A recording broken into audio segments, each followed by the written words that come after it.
परवेज मुशर्रफ पाकिस्तान के चौथे फौजी सरबराही ममलिकत थे। इससे कबल जनरल अयूब खान, जनरल यहिया खान और जनरल ज़ियाउल हक भी कुछ ऐसे ही हालात में इक़्तिदार में आए और गए। जनरल परवेज मुशर्रफ कब और कहां पैदा हुए, इस हवाले से तो आपके पास मालूमात पहले ही आ चुकी होंगी। तो जनाब, आज की वीडियो में हम आपको बताएंगे कि मुशर्रफ दौर में अवाम को क्या कुछ मिला और अवाम से क्या कुछ छीन लिया गया। आप देख रहे हैं इलेक्शन बॉक्स में, हूं सादिया जफर। आप मुझे इंस्टाग्राम पर फॉलो कर सकते हैं, जिसका लिंक डिस्क्रिप्शन में दिया गया है। So let's begin. ये बात बड़ी हद तक दुरुस्त है कि लोग चढ़ते सूरज की पूजा करते हैं। 12 अक्टूबर 1999 को जब परवेज मुशर्रफ ने मियां नवाज शरीफ की हुकूमत का खात्मा किया तो मुल्क भर में मिठाइयां बांटी गई थी, और जब उन्होंने इक़्तिदार छोड़ा तो भी लोगों ने ऐसा ही सियासी मंजर देखा। नाज़रीन गिरामी, 12 अक्टूबर 1999 को परवेज मुशर्रफ बतौर आर्मी चीफ सरकारी दौरा खत्म करके श्रीलंका से वापस पाकिस्तान आ रहे थे तो उनके तैयारे के पायलट से कहा गया कि ये तैयारा पाकिस्तान की हदूद में दाखिल ना हो, इसे किसी पड़ोसी मुल्क में ले जाओ।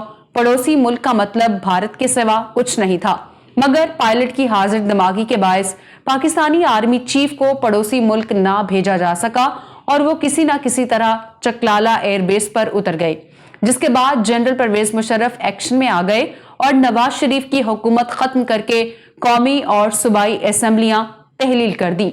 यूं तकरीबन 11 साल पहले जमहूरियत का शुरू होने वाला सफर यकदम खत्म हो गया। जमहूरियत के सफर के इख्तिताम पर जिस तरह मिठाइयां बांटी गई, एक सवालिया निशान जरूर था। बहरहाल जल्द ही जनरल परवेज मुशर्रफ ने पाकिस्तानी कौम को सबसे पहले पाकिस्तान का नारा दिया और इसी नारे के तहत उन्होंने 9/11 के बाद पाकिस्तान को अमेरिका की प्रॉक्सी जंग में झोंक दिया। ये परवेज मुशर्रफ का ही दौर था कि जब पाकिस्तान में निजी सतह पर इलेक्ट्रॉनिक मीडिया मुतारिफ हुआ।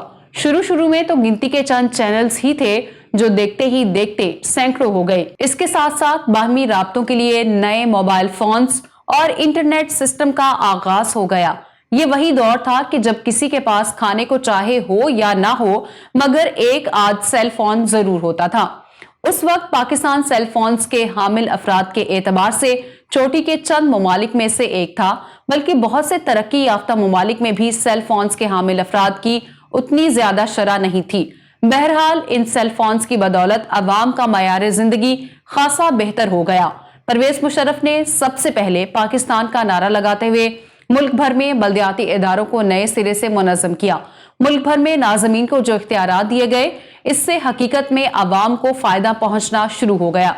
अवाम के टैक्सों को ऐन उन जगहों पर खर्च किया जाने लगा जहां से वो टैक्स इकट्ठा होते थे, और ये एतराज खत्म कर दिया गया कि टैक्स गरीब इलाके देते हैं और तरक्की अमीर इलाके करते हैं। बल्दियाती काउंसलर्स नाजिम बनकर ब्यूरोक्रेसी पर गालिब आ गए। ये सिस्टम जहां सरकारी अफसरान के लिए तकलीफ दे था, वहीं अरकान पार्लियामेंट के लिए भी नापसंदीदा था, क्योंकि ये नाज़मीन इन्हीं फंड्स का इस्तेमाल कर रहे थे जिस पर इससे कबल उनका इजारा था। ये सिस्टम उस वक्त तक तो बड़ी खुश उसलूबी से चला जब तक परवेज मुशर्रफ बजाते खुद इक़्तिदार में रहे, मगर उनके जाते ही ये सिस्टम मतरूक हो गया और बाद में आने वाली हुकूमतों ने इस सिस्टम से किसी ना किसी तरह से छुटकारा हासिल कर ही लिया। इस अमल का सबसे ज्यादा नुकसान अवाम को हुआ, जबकि फायदा पार्लियामेंटेरियंस को हुआ। ऐसा कहा जाता है कि परवेज मुशर्रफ दौर में अगर लाल मस्जिद ऑपरेशन ना हुआ होता तो परवेज मुशर्रफ की मकबूलियत हरगिज कम नहीं होती। परवेज मुशर्रफ चूंकि एक बावर्दी सदर ममलिकत थे, उस वक्त उनके खिलाफ बोलने वाले चंद लिबरल सहाफियों ने बादशाह बरमला इस बात का इकरार भी किया कि मौजूदा हालात में परवेज मुशर्रफ के लाल मस्जिद ऑपरेशन को वो दुरुस्त ख्याल करते हैं। परवेज मुशर्रफ का ऐसा ही एक फैसला जस्टिस इफ्तिखार चौधरी को उनके ओहदे से हटाने का था। जस्टिस इफ्तिखार चौधरी की उनके ओहदे से माजूली के बाद वकला ने मुल्क भर में जजेस की बहाली के लिए तहरीक चलाई। इस तहरीक के रूहे रवां बैरिस्टर एतजाज एहसन, बैरिस्टर हामिद खान और अली अहमद कुर्द एडवोकेट थे। इन लोगों की दिन रात की मेहनत रंग लाई और मुशर्रफ के बाद आने वाली हुकूमत ने उन जजेस को बहाल कर दिया तो मुल्क भर में अवाम ये समझने लगे कि अब हर तरफ कानून की अमलदारी ही होगी। मगर चंद साल बाद ही, खुसूसन इफ्तिखार चौधरी की रिटायरमेंट के बाद, वकला तहरीक के इन तीनों सरकर्दा लीडरान ने एतराफ कर लिया कि उनसे बहुत बड़ी भूल हुई है। यही नहीं बल्कि उन्होंने ये भी एतराफ किया कि उनकी गलती की वजह से मुल्क और कौम का क्या क्या नुकसान हुआ है। मुशर्रफ दौर में पार्लियामेंट के अलावा तकरीबन हर शोबा जिंदगी में खवातीन को सामने लाने के लिए काम शुरू हुआ।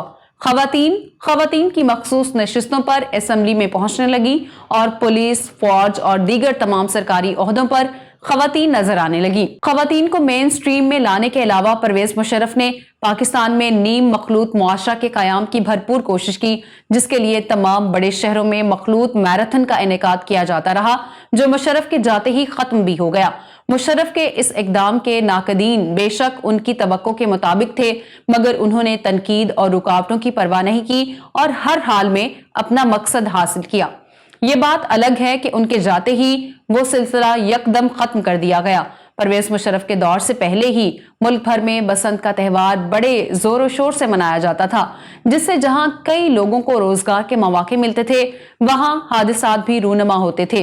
अपने दौरे इक़्तिदार के आगाज में ही उन्होंने पतंगबाजी में इस्तेमाल होने वाली धाती डोर या केमिकल डोर के इस्तेमाल पर पाबंदी आयद करने के साथ साथ बड़ी सख्ती से ये ऐलान भी किया था कि जिस थाने की हदूद में कोई ऐसा हादिसा हुआ तो पर्चा उस थाने के इंचार्ज पर होगा। परवेज मुशर्रफ पर जहां मोहसिन पाकिस्तान डॉक्टर अब्दुल कदीर खान को गिरफ्तार करने के इल्जामात हैं, वहीं पाकिस्तान को डराने और दबाने वाले ममालिक के सरबराहान की आंखों में आंखें डालकर जरूरतमंदाना तरीके से अपना नुक्ता नजर पेश करने के एजाजात भी शामिल हैं। तारीख के तालिब इल्म ये बात बखूबी समझ सकते हैं कि इमरान खान की हुकूमत और परवेज मुशर्रफ की हुकूमत के मुखालिफिन एक ही हैं। परवेज मुशर्रफ एक कमांडो था, उसने गलत फैसले भी किए और अच्छे भी किए। उसको बुरा कहने से पहले हमें ये जरूर सोचना चाहिए कि क्या हमारी तारीख में कोई ऐसा हुक्मरान भी है जिसने कोई गलत फैसला ना किया हो। गलती की गुंजाइश अगर किसी दूसरे लीडर को दी जा सकती है तो कम अज कम इतनी गुंजाइश तो इसे देना बनता है। जनरल परवेज मुशर्रफ ने एक भरपूर जिंदगी गुजारी। ऐसी जिंदगी आम पाकिस्तानियों के नसीब में कम ही होती है। वो पाक फौज के कामयाब जर्नैल और ताकतवर तरीन आर्मी चीफ रहे। जो इख्तियार प्रोटोकॉल उन्होंने एंजॉय किया, बहुत कम सियासतदानों को नसीब हुआ। 79 साल तक जिंदा रहने के बाद वो अपने अल्लाह के हजूर पहुंचे हैं, तो बहुत से लोग खुशियां मना रहे हैं या इसको मकाफाते अमल करार दे रहे हैं। मुशर्रफ अच्छा था या बुरा था, ठीक था या गलत, ये सब बातें उनके इंतकाल के साथ ही खत्म हो गई हैं। उनका मामला अल्लाह के साथ है। वो जन्नत में जाएंगे या कहीं और, हमें कयास आराई करने से कुछ नहीं मिलेगा, क्योंकि हम में शायद कोई भी ऐसा नहीं है जिसकी राय से अल्लाह का फैसला बदल सके। मैं उम्मीद करती हूं कि आज की वीडियो आपको पसंद आई होगी। अगर आप जनरल रिटायर्ड परवेज मुशर्रफ के 30 दिलचस्प हकाइक जानना चाहते हैं तो यहाँ ऊपर क्लिक करें। मियां मोहम्मद शरीफ मरहूम की कहानी के लिए यहाँ नीचे, और जनरल आसिम मुनीर के फैक्ट्स आपको यहाँ मिलेंगे। वीडियो को लाइक करें, शेयर करें, इलेक्शन बॉक्स को सब्सक्राइब कर लें। हमारी वीडियोस को देखते रहें। अल्लाह हाफिज़। नासिर।